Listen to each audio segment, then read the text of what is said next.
For me, Daniel Craig's era has been the most experimental and the most uneven. I'm discounting Lazenby, he only did one. I'm going to discount Dalton because he only did two.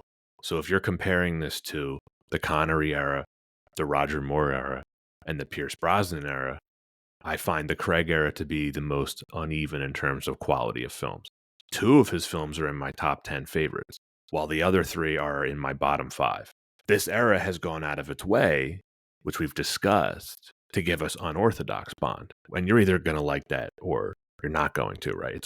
Anything unorthodox is going to be polarizing. Craig's a good actor. I think he's a really good actor. I like him as James Bond, but Pete, you nailed it. The writing and the directing did him a disservice at times. Part of that blame is his, due to the unprecedented level of input that he was granted. I will die on the hill of thinking that Skyfall ended perfectly and should have been his final appearance. That's how much I thought Spectre ruined it.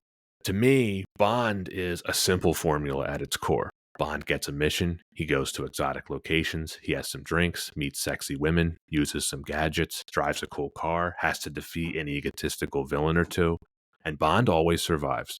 It's pure escapism. This is the template that was established over the past 60 years and 20 plus films. Now, you can do plenty of diverse things within that formula, as the series has done. And you can even stretch the boundaries of it occasionally, as the series has done with films like On Her Majesty's Secret Service and License to Kill. The Craig era has pushed past those boundaries to the point where it has deconstructed them. And there are certain things about it that I like, but overall, I would say it's just not for me. Very well said, Pat.